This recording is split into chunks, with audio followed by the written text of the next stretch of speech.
반갑습니다. 오늘은 지혜는 주인을 바꾼다라는 제목으로 하나님 말씀 증거하도록 하겠습니다.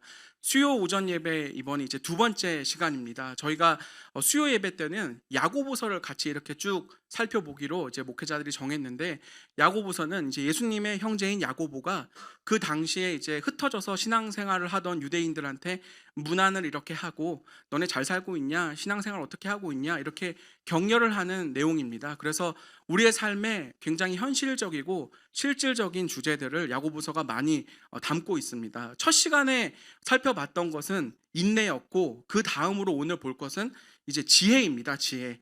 마침 또 제가 지혜롭기로 굉장히 유명한 사람 아니겠습니까? 인내심은 좀 없는 편인데 다행히 저랑 맞는 본문으로 이제 오늘 메시지를 전달할 수 있게 됐습니다.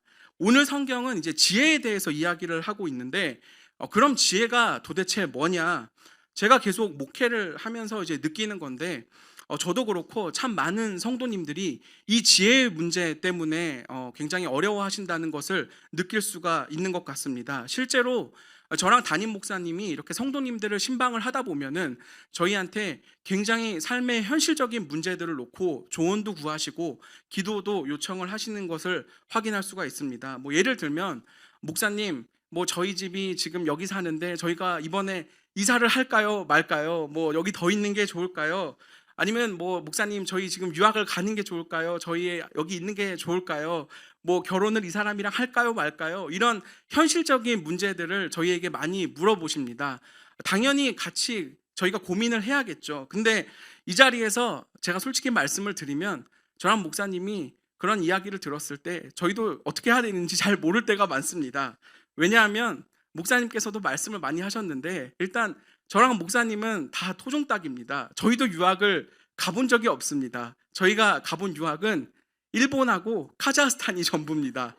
결혼도 여기 이제 저희 아내들이 있는데, 가난한 전도사랑 고맙게도 결혼을 해주겠다고 하는 아내를 정말 운 좋게 만나서 은혜로 겨우 할 수 있었다는 것입니다. 물론 당연히 이제 그 질문을 하는 성도님들도 목회자들이 이제 그걸 다 알고 있다 이렇게 생각하지는 않으시겠죠. 그 부분에서 이제 사실 그 목회자보다도 그 고민을 하고 계신 성도님이 더 많이 알고 계시고, 당연히 그 고민도 많이 하셨을 것입니다. 근데 왜 물어보냐? 지금 이 선택이 맞을까요? 지금 이 결정을 하면 나중에 제가 손해보는 것은 아닐지 굉장히 두렵고 걱정됩니다. 지식과 정보는 다 있습니다. 근데 지식으로는 더 이상 해결할 수 없는 그 지점에서 필요한 것이 바로 지혜라는 것입니다. 5절을 우리 다시 보겠습니다. 너희 중에 누구든지 지혜가 부족하거든 하나님께 구하라, 그리하면 주시리라. 우리가 그냥 성경을 이렇게 편하게 보다 보면 부족하다는 이 표현 때문에 마치 이 말씀을 모르면은 물어보라, 이런 말로 보게 되는 경우가 많이 있습니다. 그래서 이 말씀을 보고 당연히 다들 우리가 지혜가 부족하지 않습니까? 그래서 기도를 하죠. 하나님, 지혜를 주십시오. 제 머리에 지금 지혜가 필요합니다. 구하면 주신다고 하셨으니까 우리가 이렇게 기도를 하는데, 문제가 뭐냐? 진짜로 내 머리가 지혜로워진 게 맞는지, 지혜를 주시긴 주신 건지 헷갈리고 확신이 안 들 때가 많이 있다는 것입니다. 하지만 오늘 성경에서는 분명히 지혜를 구하면 주신다 이렇게 말씀을 하고 계십니다. 그러면 도대체 지혜를 어떻게 받을 수 있는 것인지 우리 세 가지로 나누어서 한번 살펴보도록 하겠습니다. 첫 번째로 볼 것은 지혜는 답이 아니라 주권을 요구한다는 것입니다. 방금 이야기한 것처럼 우리는 지혜를 하나님이 답을 알려주는 것으로 생각할 때가 많이 있습니다. 이 길이 맞다, 저 회사가 맞다, 이 사람과 결혼을 해라, 하지 마라, 헤어져라, 이 선택이 안전하다, 이렇게 답을 주고 방향을 정해주는 것을 지혜로 기대할 때가 많이 있다는 것입니다. 그런데 오늘 성경이 말하는 지혜는 방향과 답을 알려주는 것이 아닙니다. 지혜는 방향과 답의 결정권을 하나님께 넘기는 것, 그게 오늘 성경이 말하는 지혜의 핵심이라는 것입니다. 5절, 6절을 우리 다시 보겠습니다. 너희 중에 누구든지 지혜가 부족하거든 모든 사람에게 후히 주시고 꾸짖지 아니하시는 하나님께 구하라, 그리하면 주시리라. 오직 믿음으로 구하고 조금도 의심하지 말라. 의심하는 자는 마치 바람에 밀려 요동하는 바다 물결 같으니. 우리는 지혜를 구하면 주신다. 지금 이 본문에만 집중을 하지만 여기서 지혜보다 더 중요한 단어가 하나 있습니다. 그 단어가 뭐냐? 앞으로 우리가 이 본문에서 지혜를 볼 때 지혜랑 연결되는 중요한 단어는 바로 6절에 나오는 의심입니다. 의심. 오늘 성경은 하나님께 지혜를 구하면 주신다 라고 이야기하면서 동시에 조금도 의심하지 마라 이렇게 이야기를 하고 있습니다. 그러니까 여러분, 하나님께 지혜를 구하면 주십니다. 여러분 다 지혜 필요하시니까 의심하지 말고 기다리십시오. 제가 이렇게 이야기를 하면 우리 가운데 무슨 마음이 듭니까? 아, 목사님이 뭘 모르시네. 하나님이 좀 저를 의심 안 하게 해주셔야 의심을 안 하지. 하나님이 지혜를 주셨는지 안 주셨는지 아무리 기도해도 응답이 없는데 어떻게 의심을 안 합니까? 예, 맞습니다. 저도 그렇습니다. 그런데 우리가 이제 여기서 뭘 봐야 되냐? 여기서 의심하다라는 단어가 헬라어 원어로 디아크리노 이 단어입니다. 이 단어가 원어의 뜻이 뭐냐?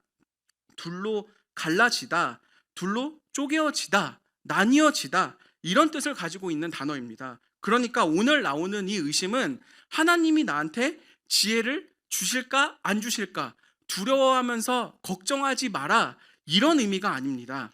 하나님의 뜻과 내 계산을 둘로 나누어서 둘 다 붙잡고 있는 상태, 그게 디아크리노라는 것입니다. 하나님도 주인, 나도 주인, 이 마음의 상태가 오늘 성경이 말하는 의심입니다. 우리의 삶의 많은 문제들 앞에서 우리가 이렇게 기도하지 않습니까?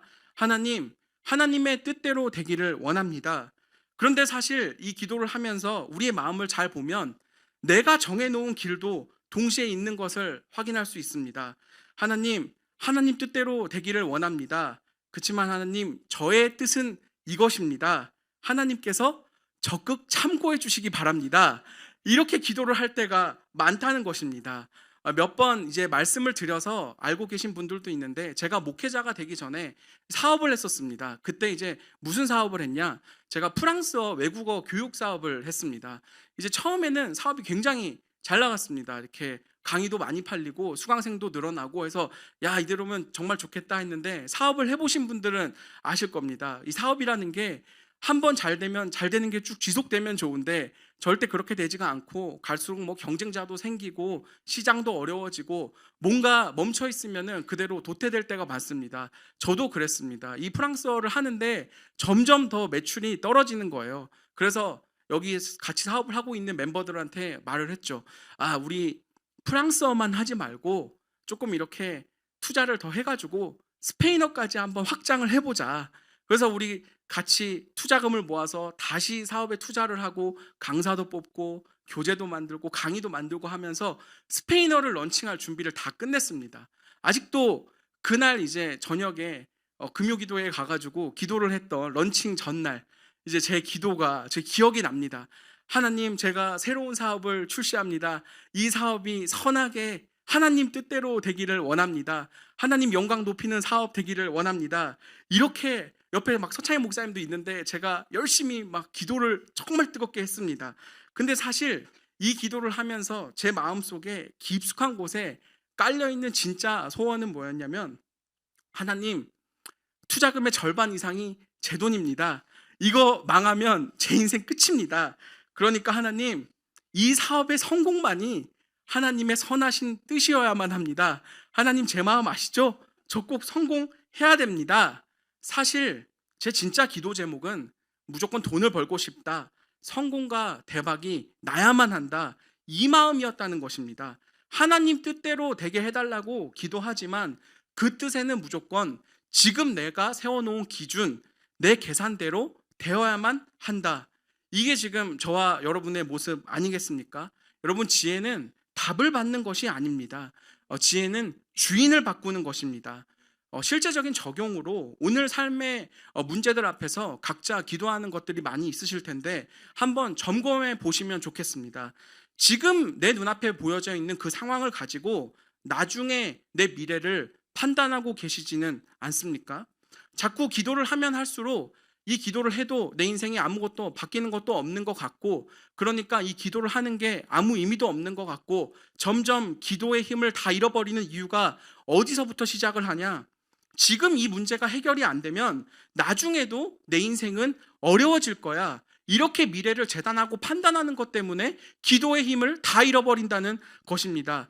지금 내 자녀가 공부를 못하니까 얘가 나중에 고등학교 졸업하고 대학을 못 가겠지, 인생도 어려워지겠지, 지금 내가 다니는 회사가 별로니까, 내가 취업을 바로바로 못했으니까 내 인생은 어려워지겠지, 결혼도 못하겠지, 이렇게 생각하는 것 아니겠습니까? 여러분, 주권을 내어드린다는 것은 뭐냐?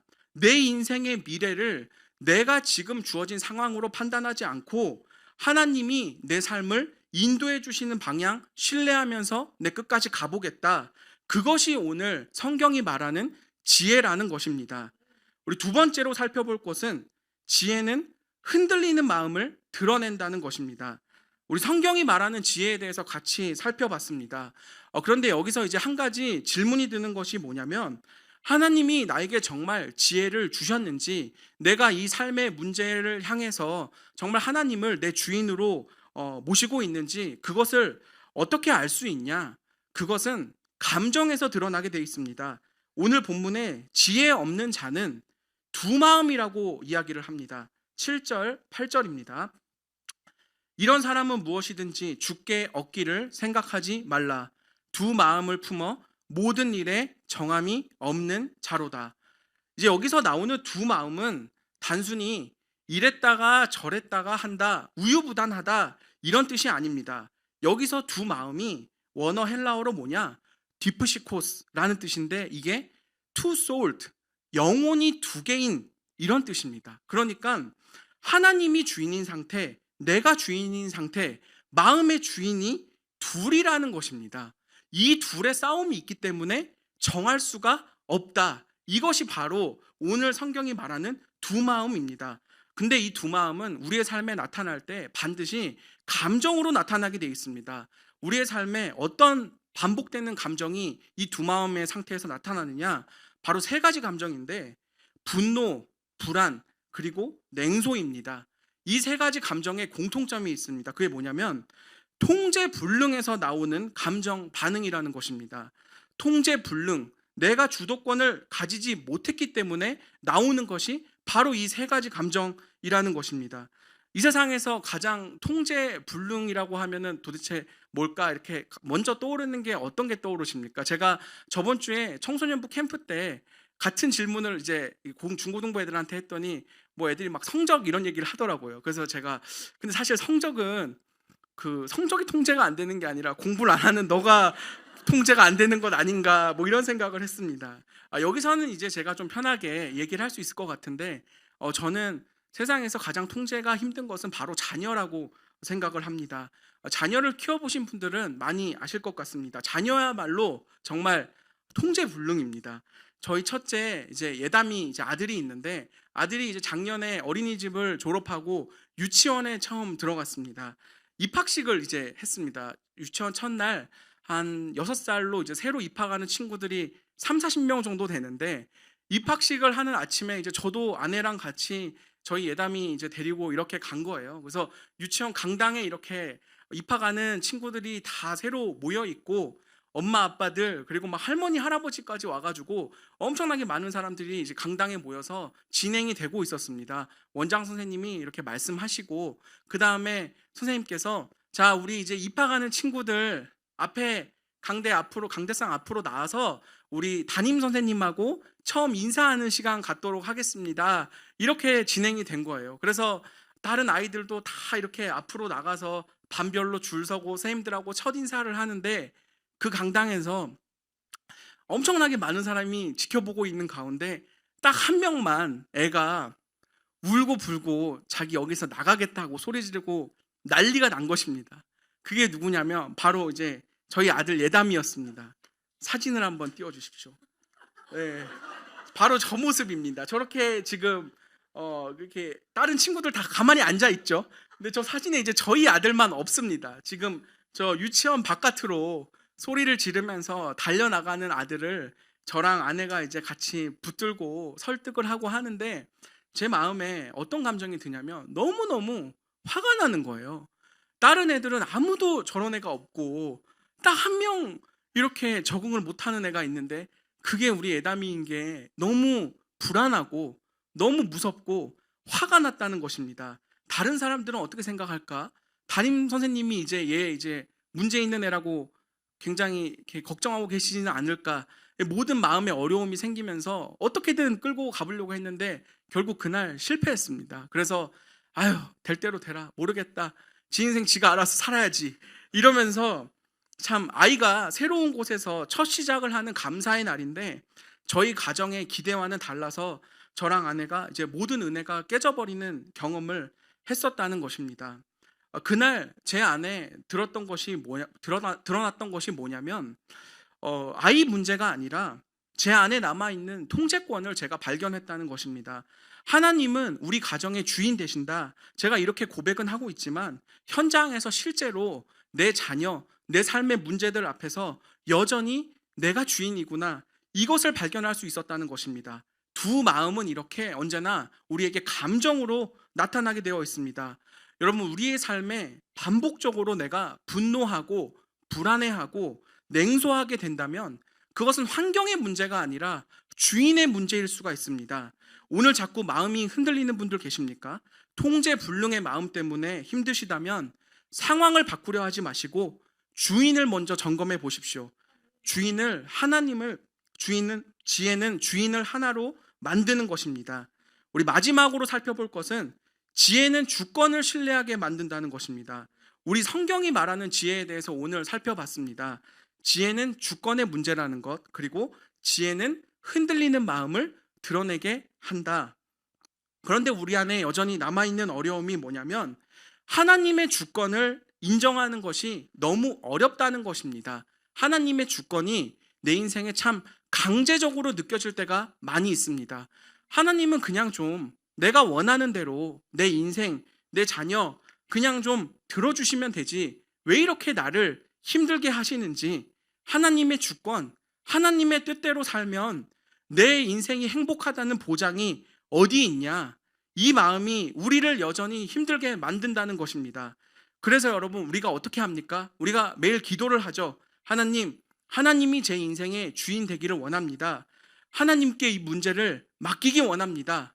그렇지만 잘 안 되죠. 하나님 죄송합니다. 오늘은 여전히 제가 주인이었습니다. 내일부터는 주인으로 모시겠습니다. 이렇게 아무리 기도를 해도 내 인생과 신앙이 계속해서 흔들리게 된다는 것입니다. 여러분, 오늘 기억하십시오. 이 설교의 핵심입니다. 주권은 절대 결심으로 바뀌지 않습니다. 오늘 예배 마치고 우리가 다 고민하고 있는 삶의 문제들 가지고 자, 이제 하나님께 이 문제를 맡겨야지 이렇게 100번 다짐을 해도 내일 아침 눈을 뜨면은 여전히 다시 핸들을 내가 붙잡고 있는 내 모습을 발견할 수 있다는 것입니다. 그럼 주권은 어떻게 바뀔 수 있나? 주권은 결심으로 바뀌는 것이 아니라 만남으로 바뀌게 되어 있습니다. 우리는 통제하겠다고 하나님 자리에 내가 올라가겠다고 말하지만 예수님은 겟세마네 동산에서 이렇게 기도하셨습니다. 마태복음 26장 39절입니다. 조금 나아가사 얼굴을 땅에 대시고 엎드려 기도하여 이르시되 내 아버지여, 만일 할만 하시거든 이 잔을 내게서 지나가게 하옵소서. 그러나 나의 원대로 마시옵고 아버지의 원대로 하옵소서 하시고. 여러분, 이것이 한 마음입니다. 십자가를 앞에 두고도 죽는 순간까지 아버지를 주인으로 인정하신 그 마음. 우리는 디아크리노 늘 두 개의 마음으로 살았습니다. 하나님도 붙들고 싶고 내 인생도 포기를 못하겠습니다. 그러나 예수님은 끝까지 한 마음을 지켜내셨습니다. 그리고 그 한 마음의 순종이 오늘 우리에게 주어졌다. 여러분, 이 십자가의 복음을 만나시기 바랍니다. 오늘 하나님 앞에서 너무나 연약한 내 모습, 교회를 오래 다니고 신앙생활을 계속 했는데도 계속 기도하고 다짐해도 흔들리는 마음 때문에 어려운 분들 계십니까? 오늘 또 흔들려도 괜찮습니다. 예수님을 만나시기 바랍니다. 우리는 한 마음을 만들어내야 되는 사람이 아니라 한 마음을 예수님께 선물로 받은 사람들입니다. 오늘 마지막으로 본문을 다시 한번 보겠습니다. 5절입니다. 너희 중에 누구든지 지혜가 부족하거든 모든 사람에게 후히 주시고 꾸짖지 아니하시는 하나님께 구하라. 그리하면 주시리라. 여러분, 이제는 이 본문이 어떻게 보이십니까? 하나님이 주신다고 하신 그 지혜는 무엇입니까? 내가 흔들리지 않는 능력이 아닙니다. 미래를 꿰뚫어 보는 통찰력이 지혜가 아닙니다. 하나님이 주시는 지혜는 그리스도의 한마음 안에 거하게 하시는 은혜입니다. 우리가 흔들려도 내 삶은 언제나 그리스도의 완전한 순종 위에 서 있다는 확신, 그것이 하나님이 주시는 지혜입니다. 제 이야기를 더하고 이 설교를 이제 마무리하겠습니다. 입학식 하던 날 이제 울고불고 했던 우리 예담이는 어떻게 됐냐? 감사하게도 유치원을 잘 다니고 있습니다. 최근에 이제 저희 아들이 처음으로 축구 교실에 나가게 됐습니다. 그래서 제가 이제 저는 축구를 못하기 때문에 아들이라도 잘해야 하는 마음이 좀 이렇게 들어서 축구 교실 보내고 잘 다녀왔으려나 이렇게 걱정이 돼서 집에 가서 아내한테 예담이 축구 교실 잘 갔다 왔대? 이렇게 물어봤더니 아내가 예담이가 축구 이야기를 안 하고 다른 이야기를 했다는 것입니다. 뭐라고 이야기를 했냐면, 엄마 나 옛날에 유치원 처음 갔을 때 내가 너무 무서워서 막 울었었는데 그때 엄마 많이 속상했잖아. 나 사실 오늘 축구 갈 때 그때랑 똑같은 마음이 들어서 너무너무 무서웠는데 이번에는 엄마 속상하게 하고 싶지 않아서 나 꾹 참고 잘 갔다 왔어. 이렇게 웃으면서 고백을 했다는 것입니다. 이 이야기를 듣는 순간에 제 마음에 우리 가정, 내 자녀의 주인 되시는 하나님이 분명히 우리 가족을 위해서 일하고 계시구나, 이것을 제가 느낄 수 있었다는 것입니다. 여러분, 절대 지금의 상황이 내 계획대로 되지 않는다고 해서 무너지지 마십시오. 네가 다 알아봐야 돼. 네 인생 네가 책임져야 돼. 세상이 끊임없이 그 마음을 공격하고 흔들 것입니다. 지혜는 주인을 바꾸는 것입니다. 지금의 상황을 넘어서는 하나님의 일하심을 기대하십시오. 지혜가 필요한 그곳에서 예수 그리스도의 십자가를 만나는 저와 여러분 되시기를 소망합니다. 내 삶은 주의 것 찬양하고 기도하는 시간 갖도록 하겠습니다.